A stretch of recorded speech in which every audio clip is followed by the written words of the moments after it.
What's up, VC? This is Hubtunes. I'm Mike. This is like take 6 of trying to do this video. I don't know. My head is like, I don't know. I'm just not into it today. We had a snow day today for work because I drive for a living. So we probably got about 5 inches of snow this morning. And so I've been just kind of laying on the sofa all damn day, and I'm just kind of loopy, and I'm not really ready to make videos. But here we go.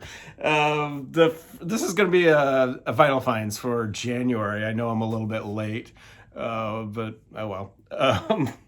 I found some cool stuff. I've been, like I said in a couple of the other vinyl finds videos, I'm trying to keep the budget down a little bit because my record buying has really been out of control the last couple of months, and so I'm trying to keep things to a little bit more controlled.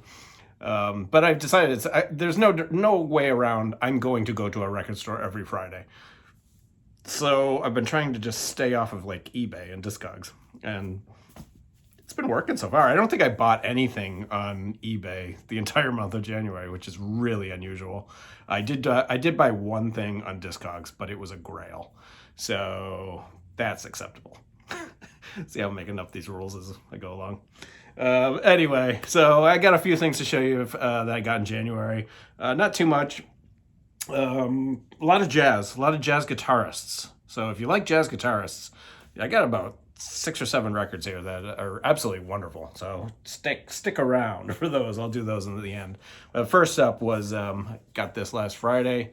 This is the Grateful Dead's third installment of the Fillmore East, or Fillmore West, sorry, 1969 run of shows. They did 4 nights there, and they're absolutely fantastic. This is the third one. They've beautiful packaging, just really, really well done. The sound is, it's not audiophile, but it's really nice. It sounds great. And just to have all of them in the collection is really, really cool.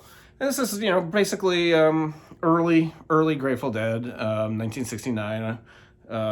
New Potato Caboose, St. Stephen, Dark Star, Cosmic Charlie, stuff like that.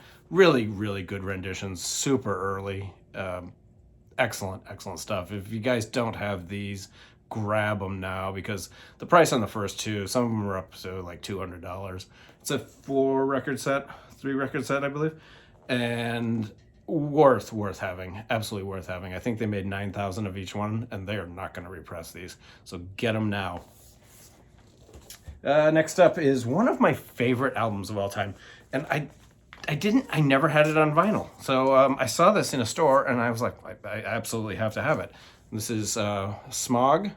This is Rain on the Lens.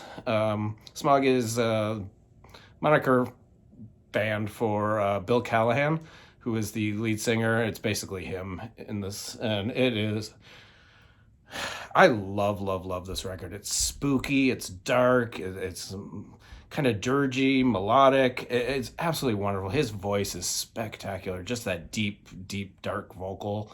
And this is my favorite Bill Callahan release out of anything that he's done. I like a few of his solo stuffs too, but this Smog record is amazing. Rain on the Lens. I highly recommend picking this up. And here come the jazz guitarists, I guess. This is a guy I really wasn't too familiar with. This is Boogaloo Joe Jones. He is I would say this is more of a soul record, soul jazz record. A lot of organ on here, and he is a wonderful guitarist. I'm just getting into him. I did not know all that much about him. What did I do? I discovered him somehow. I don't know, probably on YouTube. He is absolutely fantastic. He's got a little bit of the style of Grant Green, but he's a lot flashier. That's always been my issue with Grant Green. I like Grant Green. I think he's terrific. I mean, but he's not flashy. This guy, man, this guy is really, really good. Plays fast, plays loud, plays up in front. Really, really cool record. This is, what is this even called? Right On Brother. And it has one of my favorite organists on here, Charlie Earland.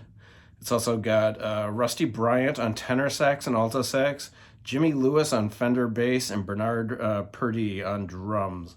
It is a great record. I highly recommend picking this up. If you see this, and then the next record I also got of his, this is, I believe this is his first record.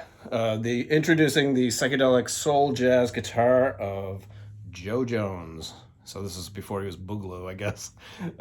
This is also a terrific record. It's on Prestige, and it's super fun. These are, if you like jazz guitar, these two records are must-owns, absolute must-owns.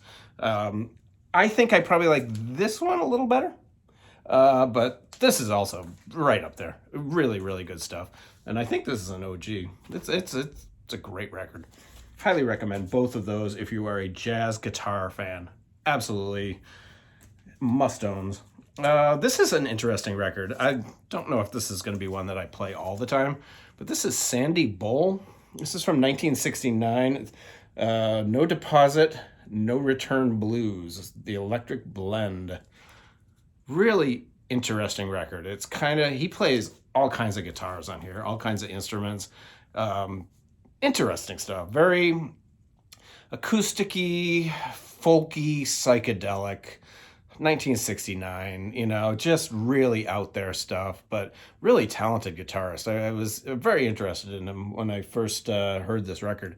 I haven't heard anything else from him, but, you know, if you guys know of anything, please tell me. I would be interested in hearing.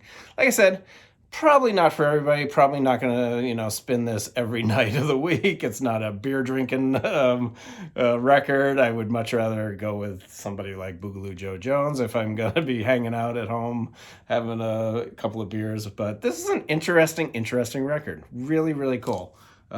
It's on Vanguard. Yeah, you know, I'm going to give it a few more spins, but really, really interesting. Next up, I've been on one of my favorite guitarists for years, but I've been on a John McLaughlin little kick this past month. This is John McLaughlin live at Ronnie Scott's. The record is not in here because it's on the turntable. It's been on the turntable a lot. This is a hard rock record. This is a guitar hard rock record. Really, really cool stuff. Gary at Physical Format Rock and Roll, I know you're probably watching. You would love this record. This is guitar crazy fun. John McLaughlin, obviously the great jazz guitarist from Mahavishnu Orchestra, and has played with everybody in the world. He's played with Miles, Santana, I mean, everybody. So a great record. This is live at Ronnie Scott's. This was very recent. I think it was, and actually I probably shouldn't say 19. It was probably 2000s. It was very recent, actually. I don't see a date on here. Yeah, there's no date on here. Where is it? I don't know. But it's very recent. It's just in the last couple of years. And what great artwork that is. Isn't that great? Really cool stuff. His band, I can't even see where his band is listed here. Yeah, it doesn't say. He calls the band the Fourth Dimension on this record. He's had a couple of different incarnations here along the last couple of years. But this one's great. Really, really hard. Like I said, hard rock, guitar-oriented record. Any hard rock guitar person would love that record. I would even say similar to Jeff Beck's three masterpieces, There and Back, Wired, and what was the other one? Very similar in sound a little bit because he's got I think it's a trio, and it's kind of very, very similar to those. This one I had on CD many, many years ago. This is also John McLaughlin. This is the John McLaughlin Trio live at the Royal Festival Hall in London. This is a wonderful acoustic jazz guitar record. Fantastic. Like I said, I had this on CD for years, and was really happy that this finally came out on vinyl. I guess they remastered it and everything for the vinyl. So really cool stuff. Just all acoustic jazz, and really, really interesting, and just a gorgeous, absolutely gorgeous record. This one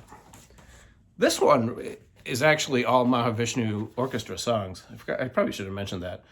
Sanctuary, Miles Beyond. There's a couple of Miles Davis songs, but everything else is all Mahavishnu Orchestra stuff. So if you like Mahavishnu, this is all rearranged stuff. It sounds really, really cool.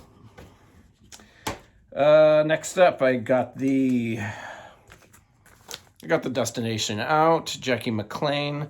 I really like this record. I like Jackie McLean. I hope people. He seems to get enough love, but I just think he's wonderful. This is a great record. This might be my favorite Jackie McLean record. You got Gresham Moncour III, Jackie McLean, Bobby Hutchins on vibes, Larry Ridley on bass, and the great Ron Haynes on drums. Absolutely wonderful. Destination Out by Jackie McLean. This is one of the Blue Note Classic releases. What was the other Blue Note Classic release this month? It was something I wasn't interested in, and I forget why. I don't know. So I just ended up getting just the one this time around. We have Tone Poets coming out on Friday, which I'm really excited about. So yeah, it's been a while since we've gotten Tone Poet releases, and they're really good ones this month. I found this out in the wild at my local record store. It seems like so long ago that I picked this up. This is really, really good. This is Freddie, the Night of the Cooker, live at the Club La Marisol, with Freddie Hubbard, Lee Morgan, James Spaulding, Harold Mayburn Jr., Larry Ridley, Pete LaRocca, and Big Black. This thing smokes. This is a great release, and it's a really good pressing. It's on this Blue Note label from the 70s. These are, I don't know how the rest, I don't think I have any more of these on this Blue Note label, but I don't think I have any others. I might, but I don't think so. This is a really nice pressing. I highly recommend this. This is a great recording. Really fun record. I gave the lineup. I won't do that again. Just 4 songs, 2 on each side, and it's a blast. It's an absolute blast. I highly recommend this also. If you ever see this out and about, grab it. And then my last record, I mentioned this record when I did my concert review of Jeff Parker, who is the guitarist from Tortoise, who I just recently saw opening for Steve Gunn. And I mentioned an album of his called The Relatives, and how it was a grail of mine, and there were 2 on Discogs, none on eBay, 1 on Discogs, 2 on Discogs, and they were both right around $160, which is, I'm not paying $160 for it. And about a week after I made that video, I just happened to pop onto Discogs, and there was a copy. I won't say how much I paid, but it definitely was not $160. It was not cheap, but it was also not absolutely outrageous. This is Jeff Parker, The Relatives. I highly recommend this. This is a jazzy, bopping record. Not entirely guitar-oriented. There's a lot of piano really out in front, which is really nice. Terrific record. His band is Jeff Parker on guitars.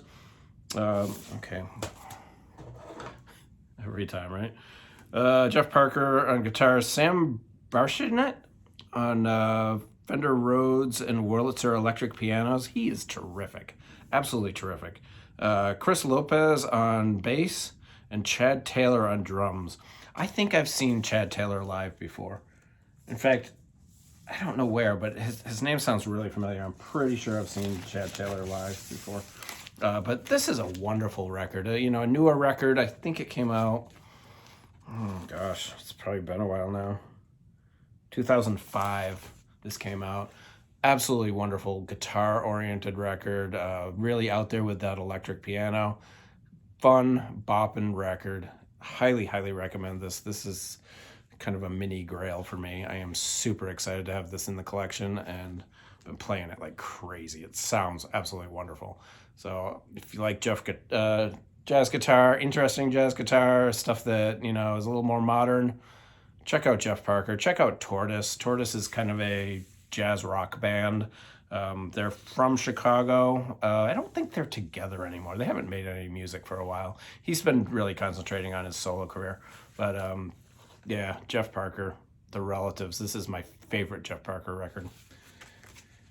And that's it.